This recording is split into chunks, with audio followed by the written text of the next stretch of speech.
Standard 10,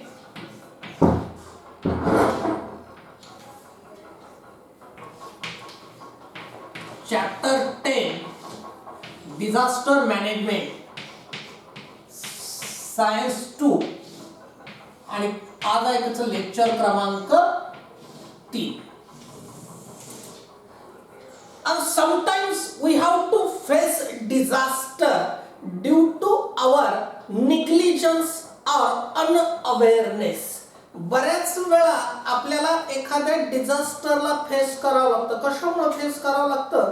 एकतर आपल्याला त्या गोष्टीची जाणीव नसते, त्याच्याबद्दल माहिती नसते, किंवा निग्लिजन्स आपलं कुठंतरी काय होतं, दुर्लक्ष होतं. की बऱ्याच वेळा रोडवर सुद्धा काही सिम्बॉल्स दिलेले असतात किंवा इतर ठिकाणी सुद्धा काही सिम्बॉल्स दिलेले असतात. If we neglect that symbols, आपण जर का त्या सिम्बॉल्स कडे लक्ष दिलं नाही किंवा ते सिम्बॉल्सच कशाचे आपल्याला माहिती नसेल, तर we have to face the disaster. की काही सिम्बॉल्स तुम्हाला पान क्रमांक 116 वर दिले, तर प्लीज पान क्रमांक 116 काढा आणि तुम्हाला इथं कॅमेरा समोर आहे ते सिम्बॉल्स दाखवतो. 3 सिम्बॉल्स तुम्हाला दिलेले आहेत. पहिलं दिलेलं आहे इन्फ्लामेबल लिक्विड, त्यानंतर दिलंय flammable gas, inflammable liquid, flammable gas आणि एक्सप्लोजिव्ह, असे 3 सिम्बॉल्स दिलेले आहेत. तुमच्या समोर एक पुस्तक राहू द्या पान क्रमांक 116 वर. आणि असे अजून बरेचसे सिम्बॉल्स असतात इन आवर डेली लाईफ, की त्या सिम्बॉल्स कडे जर का इग्नोरन्स केलं, अनअवेअर राहिलो, तर we have to face the disaster.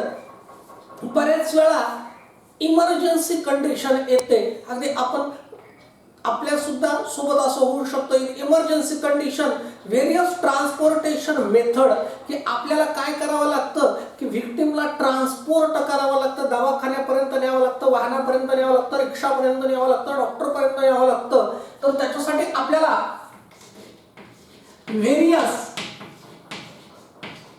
Transportation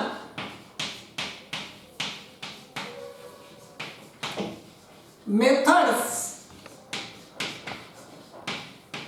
to carry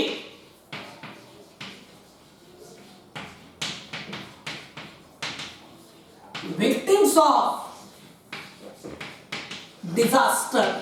ह्या डिझास्टरचे जे विक्टिम्स आहेत, बाधित व्यक्ती, यांना कॅरी करण्यासाठी काही मेथड्स आहेत. नक्कीला आपण पाहिल्या होत्या, वेगवेगळ्या मेथड्स आहेत. कोणती मेथड आहे? क्रॅडल मेथड आहे. पहिली आपण कशी अप्लाय करायची, काय हे नववीला पाहिलं. आता नाव लक्षात राहू द्या.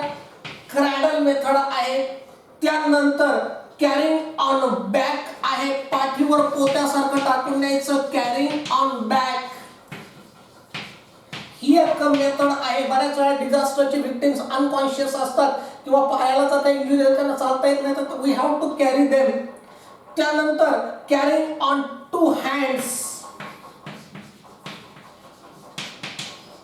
Carrying on 2 hands, Ganpati Bappa Morya केल्यासारखं जे आहे त्या व्हिक्टिमला न्यावं लागतं. वेगवेगळे जे आहेत त्या मेथड्स आपण नवीन पाहिलेले आहेत. आणि those method depend upon the condition of victim. Victim कोणत्या कंडिशन मध्ये आहे, तो कॉशियस आहे का, अनकॉशियस आहे का, उभा राहू शकतो का, हाताला लागलेले आहे का, पायाला लागलेले आहे का, याच्यावर काय करतात, ह्या मेथड्स ठरतात. आणि त्याच्यामुळे काय आहे की accident, stampede, fighting injuries, electric shock, burns, असे अनेक जे आहेत डिझास्टर आपल्याला काय करावं लागतात, डेली लाईफ मध्ये फेस करावे लागतात. ऍक्सिडेंट आहे, छोटे मोठे ऍक्सिडेंट, स्टॅम्पेड्स आहेत, म्हणजे स्टॅम्पेड्स म्हणजे दंगल आहे, इंजुरीज इन फायटिंग आहे, इलेक्ट्रिक शॉक आहे, बर्न्स आहेत, हीट शॉक आहे, स्नेक बाईट आहे, डॉग बाईट आहे, फायर आहे इलेक्ट्रिक सर्किटचं, किंवा इपिडेमिक ऑफ एनी डिसीज आहे. सध्या जो कोरोना चालू आहे ते तर पॅन्डेमिक आहे, इपिडेमिक कशाचं पण जे आहे की असं. त्याच्यामुळे काय असतं की victim of disaster need to offer some primary help. हो, म्हणून व्हिक्टिमला सगळ्यात पहिल्यांदा प्रायमरी हेल्प पाहिजे असते. त्या प्रायमरी हेल्पला काय म्हणतात, फर्स्ट एड. मराठीमध्ये फार छान शब्द आहे, प्रथमोपचार. हो, प्रथमोपचार म्हणजे काय आहे की डॉक्टरकडे नेण्याच्या अगोदर ज्या काही गोष्टी केल्या जातात, हो, उपचार तर शेवटी प्रत्यक्ष डॉक्टरलाच करायचे असतात, पण डॉक्टरकडे नेण्याच्या अगोदर जे काही उपचार करावे लागतात त्याला प्रथमोपचार म्हणतात. तर त्याला काय म्हणतात की some primary help, some primary help. ही प्रायमरी हेल्प काय करावी लागते? Should need to offer, need to offer victim of disaster, victim of disaster, डिझास्टरच्या विक्टिमला, बाधित व्यक्तीला काही प्रायमरी हेल्प लागते before actual medical treatment, before actual medical treatment. It is known as first aid. त्याला काय म्हणतात? First aid. The primary help which is offered to disaster of victim. मग कोणतेही डिझास्टर असू दे, आता मी जे सांगितलेले की ज्याला एक प्रायमरी हेल्प आपण त्याला ऑफर करतो बिफोर ऍक्च्युअल मेडिकल ट्रीटमेंट, जेव्हा प्रत्यक्ष डॉक्टर इलाज करण्याच्या अगोदर जी काय प्रायमरी हेल्प लागते, it is called as first aid. त्याला फर्स्ट एड म्हणतात. आणि फर्स्ट एड जे आहे तर फर्स्ट एडचं किट असतं. हो, आणि हे first aid kit, first aid kit, याला मराठीमध्ये प्रथमोपचार पेटी म्हणतात. प्रत्येक घरामध्ये आवश्यक आहे प्रथमोपचार पेटी, फर्स्ट एड किट. हे फर्स्ट एड किट काय, it is very essential to keep the first aid kit with us. The material जे असतं, the material is available, all type of material for first aid, it should be available in first aid kit. आणि it should be always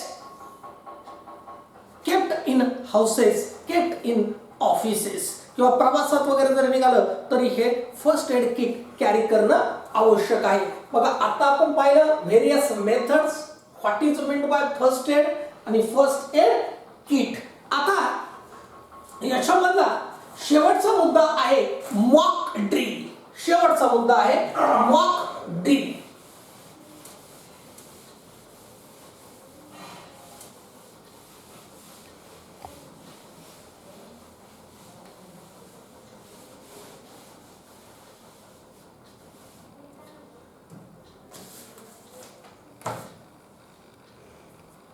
mock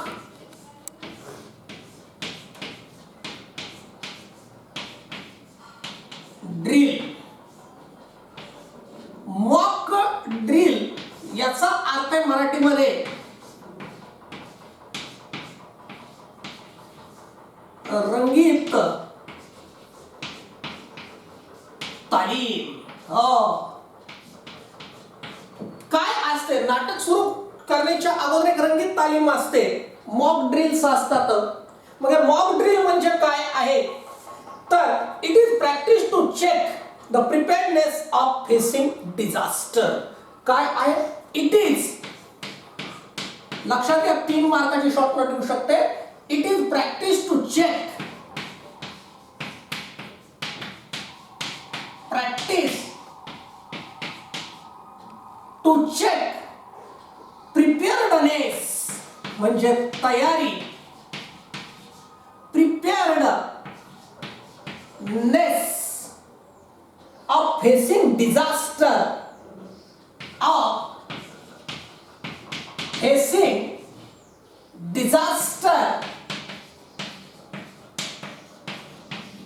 as early as possible. हो, हे काय आहे, it is practice, तो सराव आहे. कशासाठी करायचा सराव तर टू चेक, हो तपासण्यासाठी. काय तपासण्यासाठी, प्रिपेअर्डनेस, तयारी तपासण्यासाठी. कशाची आहे तयारी तपासायची आहे तर of facing disaster as early as possible. हो, एखाद्या डिझास्टरला आपण किती लवकर रिस्पॉन्स करू, पॉझिटिव्हली रिस्पॉन्स करू, त्याची तयारी चेक करायची. त्याला काय म्हणायचं? Mock drill. Virtual situations of disasters are created for mock drill. Virtual म्हणजे आभासी किंवा ॲपरंट. हो, प्रत्यक्ष डिझास्टर नसतं, पण तशा तयाऱ्या काय करतात? क्रिएट करतात. आणि reaction time it is checked during mock drill. की हे virtual or apparent condition of disaster is prepared or produced and response time of disaster is checked via mock drill. की मॉक ड्रिलच्या साहाय्याने ह्या गोष्टी काय करता येतात? चेक करता येतात. की trained personnel observe their responsibilities. हो, प्रशिक्षित व्यक्ती सुद्धा स्वतःच्या जबाबदाऱ्या ओळखतात. जर का प्रत्यक्ष डिझास्टर आलं तर आपण जे प्रशिक्षण घेतलेले आहे, trained persons check their abilities, check their response time, आणि it helps to check the efficiency of the system. आणि ह्या मॉक ड्रिलला एकंदर सगळ्या सिस्टमची, एका व्यवस्थेची काय होत असते?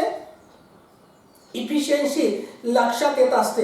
Mock drill is arranged on disaster of fire in various school by fire fighters. हो, अनेक शाळांमध्ये जे आहे मॉक ड्रिल्स केल्या जातात. की शाळेला आग लागली तर काय आहे, कुठं जायचं, कसं पळायचं, पाठीमागचे दरवाजे कोणते, काय माहिती पाहिजे ना पळून जायला.